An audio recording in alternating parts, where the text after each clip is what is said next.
Il est visé par des allégations d'inconduite sexuelle. Les formations politiques s'arrachent le vote des familles. Comment faire fructifier votre argent sans risque? Savoir et comprendre les plus récentes nouvelles qui nous touchent. Tout savoir en 24 minutes. Avec Alexandre Morin-Villouellette et Mario Dumont. En manchette dans cet épisode, réorganisation majeure est mise à pied du côté du groupe TVA. Michael Sabia dépose le plan d'action colossal d'Hydro-Québec, au-dessus de 100 milliards de dollars d'investissement. Les nouveaux F-35 canadiens, eux, coûteront 74 milliards d'opérations en tout pour toute leur utilisation. Et la Russie révoque sa ratification d'un traité interdisant les essais nucléaires. Tout savoir en 24 minutes. Tout savoir en 24 minutes. Bienvenue à Tout savoir en 24 minutes. Bonjour Mario. Bonjour. Nouvelle majeure qui est tombée au courant de la dernière heure du côté de l'univers médiatique québécois. Le groupe TVA annonce des coupures majeures. 547 postes qui sont abolis, là, à environ 31% des effectifs du groupe TVA, tandis qu'on organise une réorganisation majeure des activités, entre autres de production télévisuelle de TVA en fait, on les ferme. au sein de Québécois. Oui, à part aux nouvelles, à part qu'il va y avoir de l'information, salut, bonjour, les nouvelles, mais tout le reste, c'est fini la production à TVA, les studios, des gens qui travaillent autour des studios, c'est la fin. Oui, c'est la fin parce qu'on parle de production télévisuelle interne là, pour TVA. Des émissions, par exemple, comme Le Tricheur, La Poule aux œufs d'or, Vlog, étaient produites à l'interne. Elles vont continuer encore de prendre l'affiche sur les ondes, mais on va confier la production donc à des producteurs externes. Donc, là, du TVA groupe TVA devient essentiellement une station de nouvelles, d'information et un diffuseur. et un diffuseur. Donc, plus un producteur, comme ça a été le cas là, pendant de nombreuses années ici au Québec. Déjà qu'on annonçait il y a 3 mois que les pertes nettes du groupe TVA s'élevaient à plus de 31,4 millions de dollars seulement pour les 6 premiers mois de l'année. C'était 2 fois plus qu'à pareille date l'année d'avant.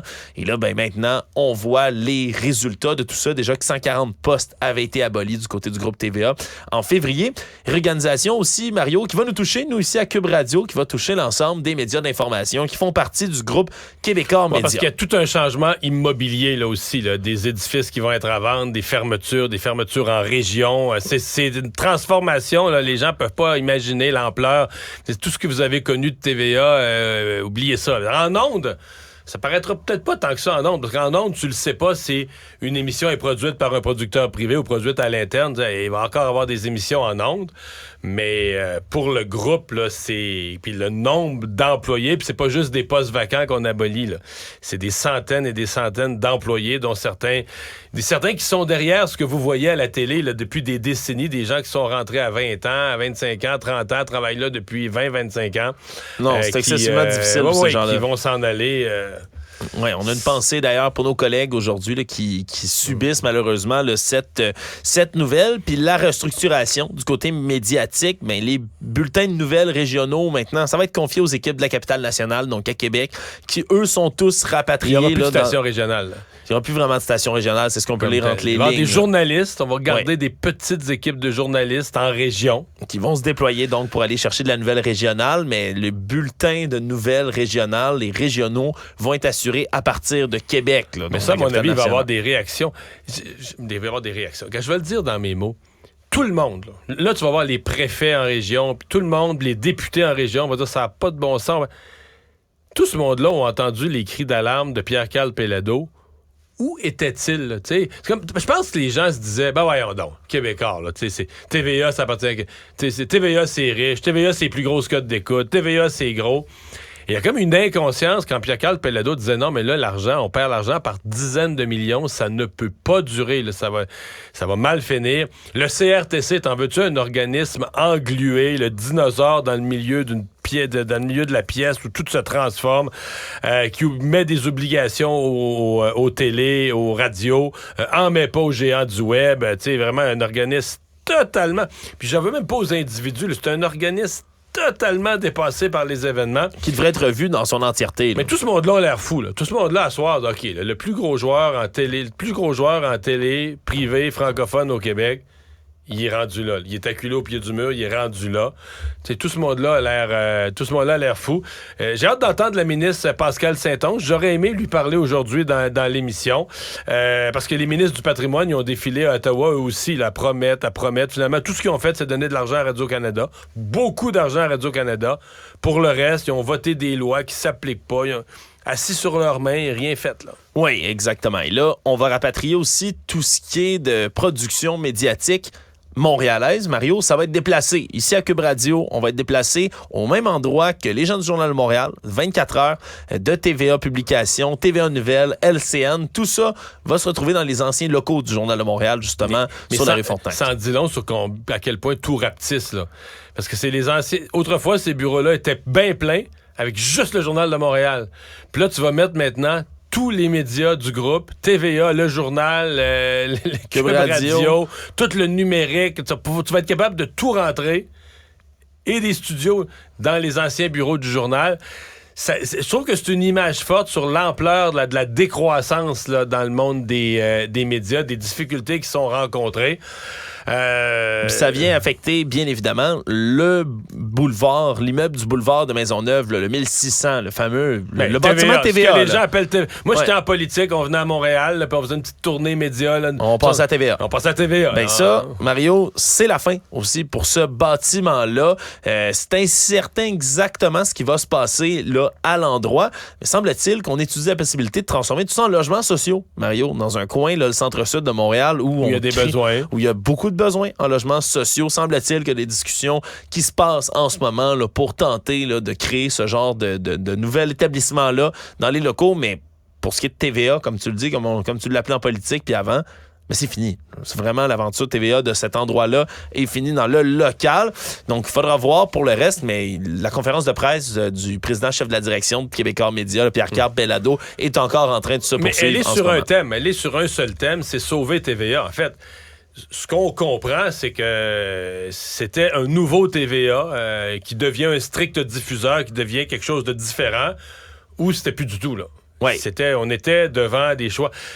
Écoute, c'est sûr que tu ne peux pas perdre de l'argent au rythme de ce qu'on voyait dans les derniers trimestres, là. Tu perdais de l'argent, tu t'en allais sur un rythme de perdre 50 millions par année. Oui. Ah ben, c'est impossible. C'est pas un rythme qui peut être soutenu. Puis ça ramène aussi la question autour du projet de loi C-31, Mario. Là, plutôt la loi C-31 à Ottawa, la guerre qui se fait avec les gens du web, la baisse des revenus publicitaires, parce que c'est ce qui est au cœur, encore une fois, de tout ça, le vampirisme qu'effectuent les géants du web sur les revenus publicitaires. Mais c'est parce que toutes ces lois-là sont pleines, les lois fédérales, le C11, C18, sont pleines de bonnes intentions. Mais pour l'instant, elles ne sont pas vraiment en application. Puis, je veux dire, c'est des lois qui ont été déposées. C'est des lois qui ont été déposées au début de la crise des médias, il y a 5 ans, puis qui sont toujours... qui ont été déposées ou discutées ou présentées ou imaginées, mais qui sont toujours pas en vigueur. Toujours dans les finances, aujourd'hui, Hydro-Québec présentait le plan d'action de la société d'État de par le PDG qui est en poste depuis 3 mois, Michael Sabia, qui avait déjà dit là, que lui, il perdrait pas de temps, arrivait, observait ce qui se passait à l'interne, puis allait livrer son plan d'action pour être capable de non seulement convaincre les Québécois ou de réduire la consommation. Mais en même temps, il disait qu'il allait pas perdre de temps, mais il y avait comme urgence parce que le Québec, puis quand je dis le Québec, là, en commençant par le ministre Fitzgibbon, le premier ministre, tout le monde parlait de ça va prendre des nouveaux barrages, on a des besoins énergétiques. Mais tout le monde parlait autour d'une page blanche, là, parce qu'il n'y avait pas la proposition d'Hydro-Québec, il n'y avait pas le plan d'Hydro-Québec. Alors, Michael Sabia a fait vite, c'est vrai, si on considère sa date d'entrée en fonction comme président.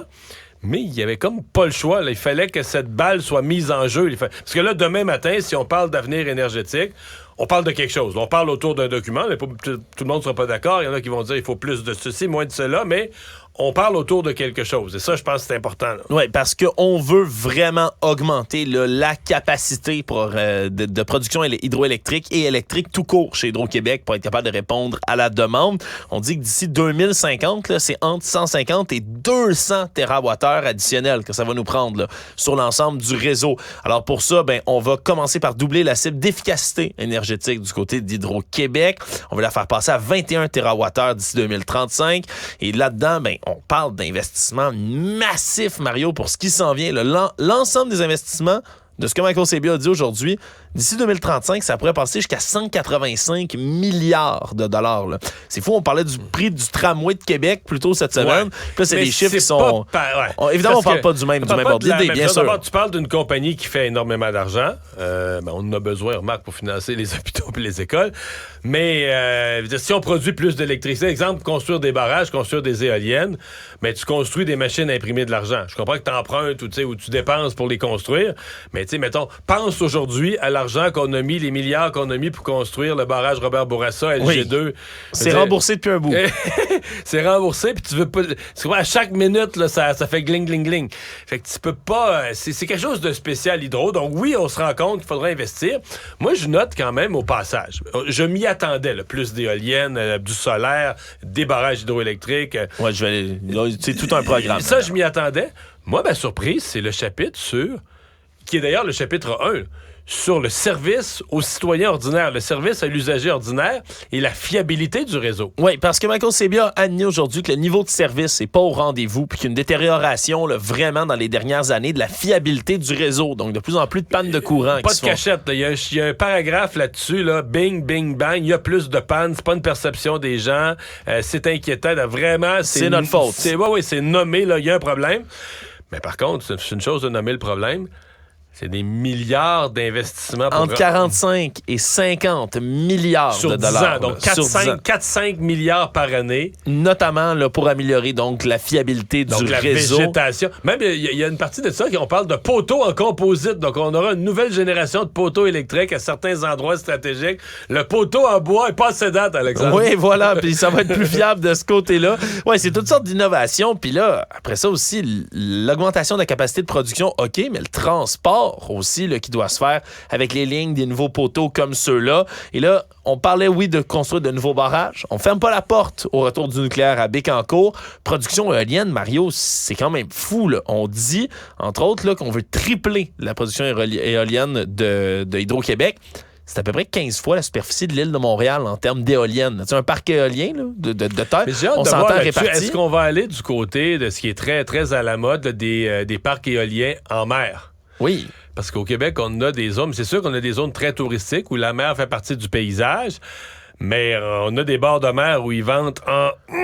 Oui, tu viens du bas du fleuve, Mario, tout comme ma famille, je vois notre metteur en ondes, Tristan, qui a vécu quelques années sur la Côte-Nord. Moi, je viens du bas du fleuve.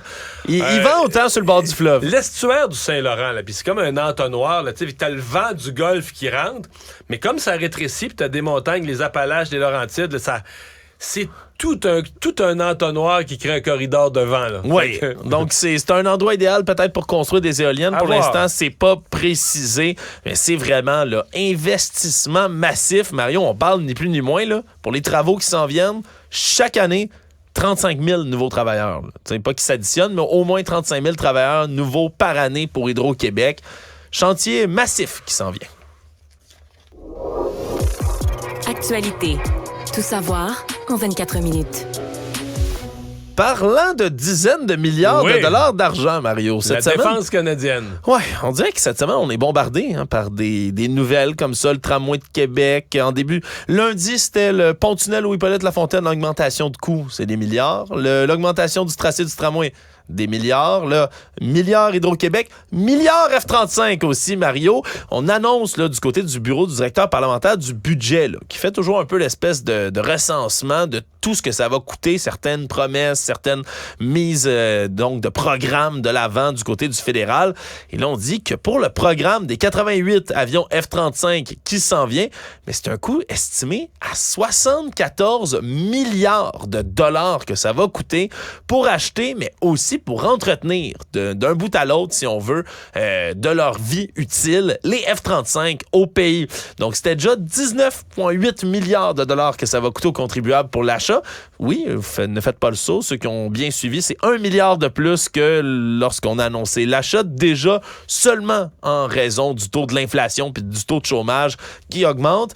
Puis après ça, c'est l'entretien qui coûte extrêmement cher. C'est peut-être quelque chose qu'on oublie, hein, qu'on achète des F-35. Ça coûte cher, mais... Oui, mais c'est ça. L'équipement militaire, tu sais, quand on dit qu'il faut que le Canada fasse sa part en matière de dépenses militaires, le militaire, ça coûte cher. 53,8 milliards de dollars pour 40 ans d'années utiles de services, d'entretien, de kérosène, nommez-les autour des F-35. C'est bien de le dire. Le chiffre fait peur, mais c'est pas sur une année quand même.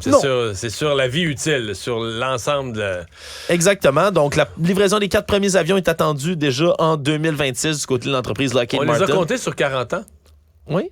Parce qu'au Canada, on devrait déjà prévoir qu'on va les étirer sur 60. Là. Ah, mais là, le coût d'entretien, quand tu arrives à la 43e année, le coût d'entretien augmente, par exemple. Puis le coût d'entretien... On l'a vécu avec nos vieux hélicoptères, puis on l'a vécu plusieurs fois à l'armée canadienne. Là. On a-tu pris en compte là-dedans l'inflation, si elle continue à augmenter? J'espère. Je préfère pas y penser.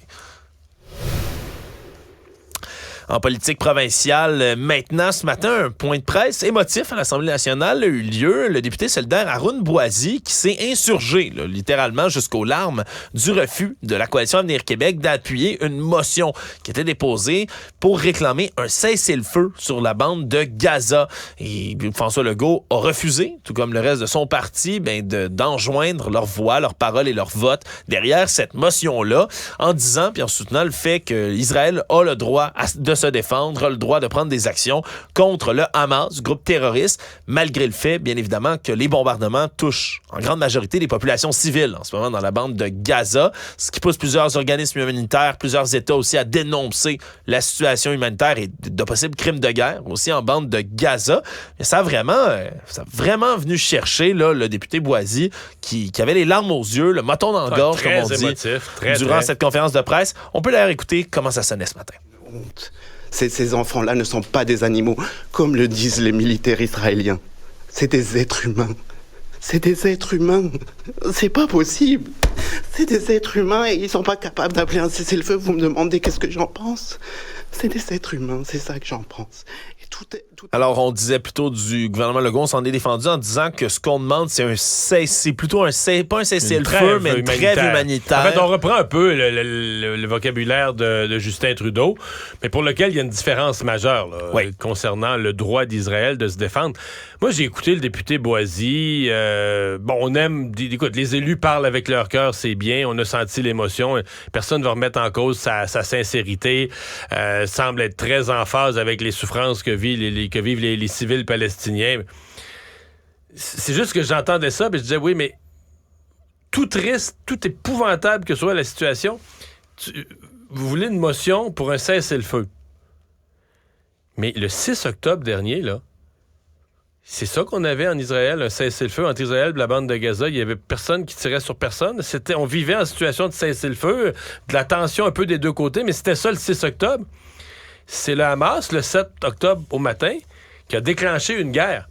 Donc, depuis ce jour-là, on vit l'horreur parce qu'on est dans une guerre. Oui. Alors, le premier reproche, il faut le faire, évidemment, à ceux qui l'ont déclenché.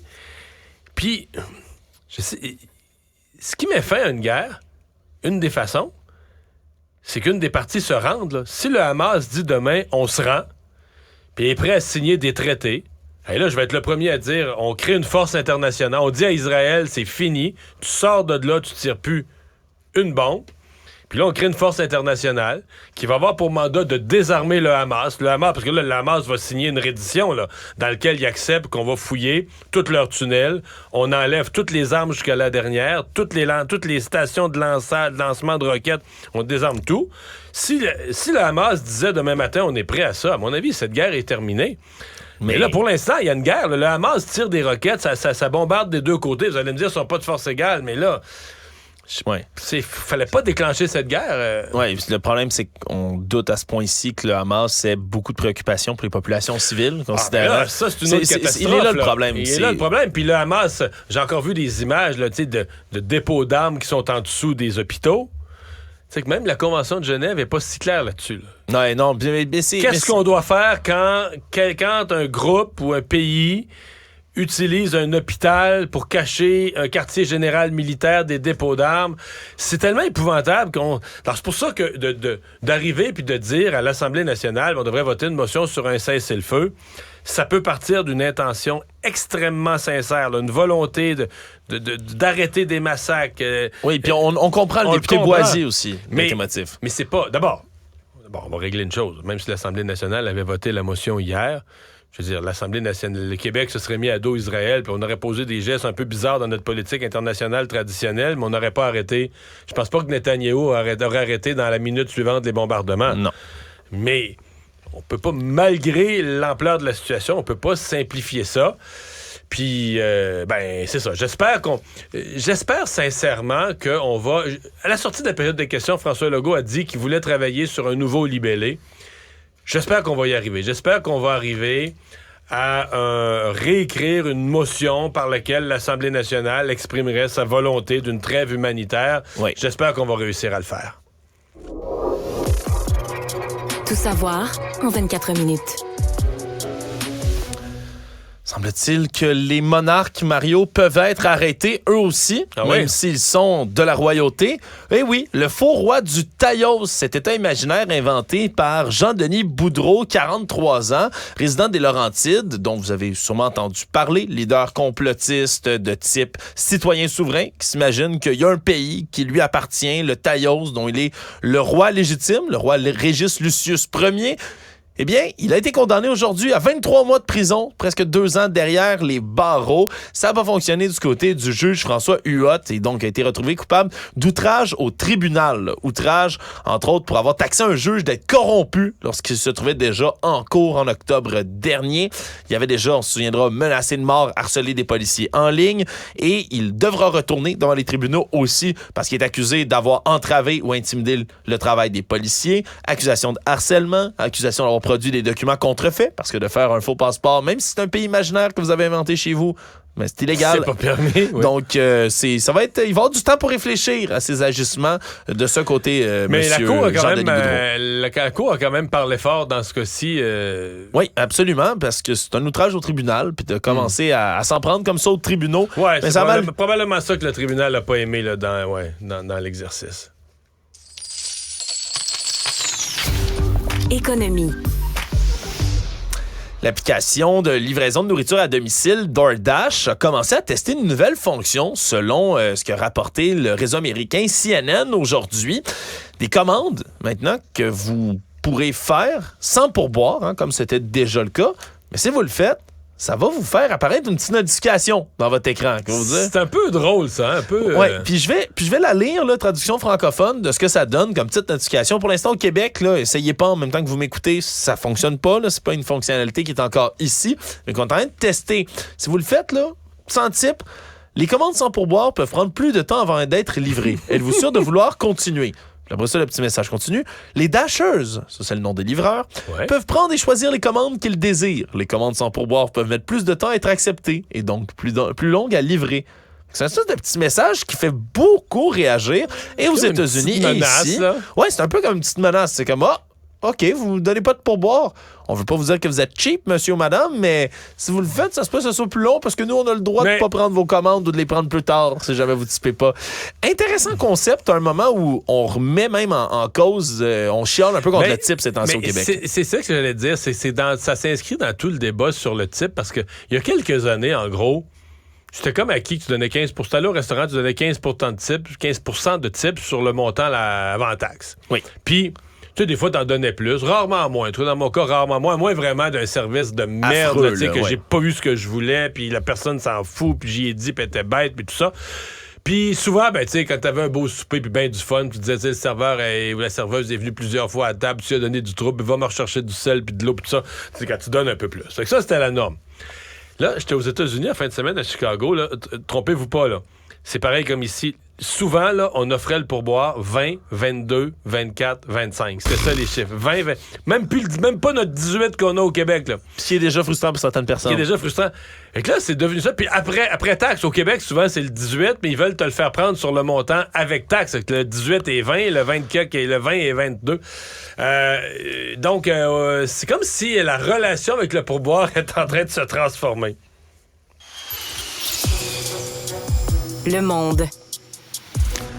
En terminant, la Russie a révoqué aujourd'hui sa ratification du traité d'interdiction complète des essais nucléaires en vertu d'une nouvelle loi russe qui a été signée par le président Vladimir Poutine et qui est passée, sans surprise, à l'unanimité dans la Chambre des représentants en Russie. C'était une signature qui datait du côté de la Russie de 2000, mais vous inquiétez pas, je vais le dire comme ça, même si c'est une nouvelle qui peut sembler inquiétante. Il faut comprendre que les États-Unis n'ont jamais signé eux-mêmes ce même traité et que le seul pays sur la planète qui procède à des essais nucléaires multiples, c'est la Corée du Nord jusqu'à ce jour. Mais quand même, du côté de la Russie, c'est un peu une espèce de menace qu'on brandit. C'est ce que j'allais dire. Ça fait combien de fois, là? C'est la combienième fois que la Russie nous fait un petit geste symbolique pour nous montrer qu'ils réfléchissent au nucléaire. C'est pas plus rassurant, c'est pas plus le fun d'entendre ça, mais c'est comme ça fait quelques fois qu'on voit cette pièce de théâtre-là. Résumer l'actualité en 24 minutes, c'est mission accomplie.